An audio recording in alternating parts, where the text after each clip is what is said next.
আমার সবচেয়ে বড় রিকমেন্ডেশন এই টাইমের মধ্যে থাকবে, সেটা হচ্ছে মানে তোমার এই ভয়াবহ জিনিসটাকে কন্ট্রোল করতে হবে। এইটাকে তুমি একটু কন্ট্রোল করতে শিখো।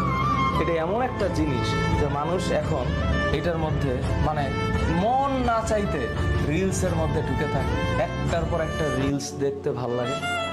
এই রিলস দেখা বন্ধ করো এখন, নো রিলস, কিচ্ছু হবে না। 3 মাস রিলস না দেখলে কিচ্ছু হবে না, নাথিং। তারপরে রিলস দেখা বন্ধ করো। এরপরে স্ক্রলিং, হ্যাঁ, মনের অজান্তে খালি নিচের দিকে যাইতেই থাকে, মানুষ নিচের দিকে যাইতেই থাকে। স্ক্রলিং করলেই তোমার মনকে জিজ্ঞেস করবো আর কত নিচে যাবো, আর নিচে যাবো, আর একটু উপরে ওঠো। যখনই উপরে ওঠার চিন্তা আসবে মনে, তখন আর স্ক্রলিং করতে হবে না।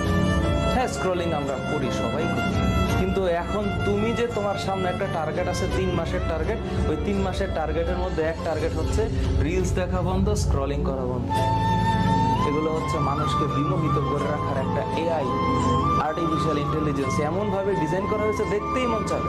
তুমি যা বলো, লেখো, ফেসবুক মেসেঞ্জারে, ইউটিউবে, হোয়াটসঅ্যাপে যা লেখো, ওই রিলেটেড দুনিয়ার যা কিছু আছে এআই তোমার সামনে এসে টুক করে ধরে রাখে যে দেখো বাবা, তোমার তাই দেখতে ইচ্ছা করবে।